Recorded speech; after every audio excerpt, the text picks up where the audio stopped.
যখন এরশাদ সরকারের পতন হয়েছিল তার 2 দিনের মাথায় তৎকালীন শীর্ষ নেতা মিজানুর রহমান চৌধুরী সাহেব তার বাড়িতে জাতীয় পার্টি অফিস খুলেছিলেন।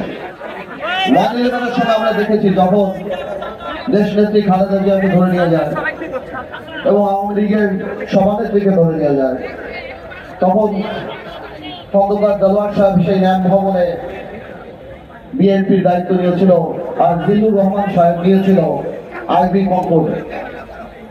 আজকে একবার কল্পনা করে দেখুন, আজকে 35 দিন আওয়ামী লীগ নাই, একটা মুরগির খোপ তারা পায় নাই যেখানে তারা বলবে যে আমরা আওয়ামী লীগ চালাবো। এবার চিন্তা করে, এটা হার না, এটা পতন, এটা আল্লাহর তরফ থেকে আসছে।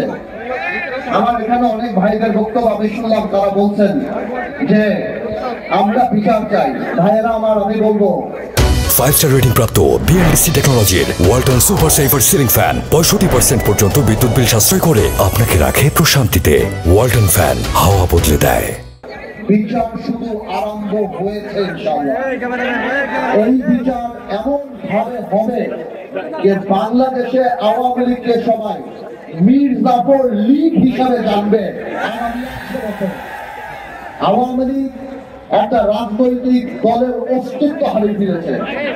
এই আওয়ামী লীগের 71 সালে যে অবস্থান ছিল, আজকে আওয়ামী লীগ যে ক্যারেক্টার, সেই চারিত্রিক বৈশিষ্ট্য চলে আসছে, আওয়ামী লীগ কোনো মানুষের দল হতে পারে না।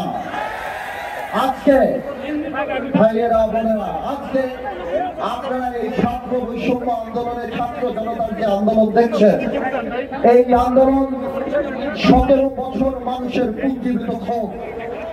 এই আন্দোলন এমন এক পিতার আন্দোলন যে লজ্জায় তার পরিবারের সাথে ভাত খেতে বসে নাই, কারণ সে বাজার করতে পারে না। এই আন্দোলন সেই আন্দোলন যারা শেয়ার মার্কেটের সর্বস্ব হারিয়ে সুইসাইড করেছে, আত্মহত্যা করেছে। এই আন্দোলন সেই আন্দোলন যখন মানুষ বাজারে যাওয়া বন্ধ করে দিয়েছে, বলতো বাজারে গেলে আমরা লজ্জা পাই।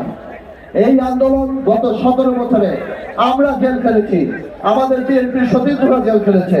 আজকে খালেদা জিয়ার মতো একটা নেত্রীকে কিভাবে বাড়ি থেকে বের করে এনে অপমান করার জন্য 2 কোটি টাকার জন্য জেল কাটিয়েছে। তারেক রহমানের স্ত্রী, তারেক রহমানের পরিবার সহ সবাইকে এই সরকার, গত সরকার, আওয়ামী দুঃশাসনের সরকার 2টা মাত্র ভিউতে বিশ্বাস করে। এক হলো শত্রু, এক হলো ষড়যন্ত্র। ওনাদের বিরুদ্ধে কথা বললে আমরা শত্রু, ওনাদের বিরুদ্ধে আলাপ করলে আমরা ষড়যন্ত্র করি। এই 17 বছরে তারা এই কাজ করে করে মানুষের মনের মধ্যে থেকে জায়গা এমন ভাবে তাদের চলে গিয়েছে যে তারা তো পুলিশ দিয়ে খালেদা জিয়ার বাড়ি খালি করেছিল। আজকে বাংলাদেশের জনগণ সেই গণভবনকে তাদের কবরের ভবন বানিয়ে দিয়েছে।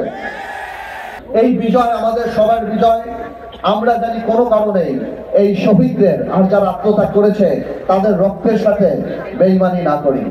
সামনের বাংলাদেশে আমরা জানি আল্লাহকে ভয় পাই, ক্ষমতাকে দায়িত্ব হিসেবে দেখি এবং এই রক্তের যথাযথ সম্মান দিতে পারি।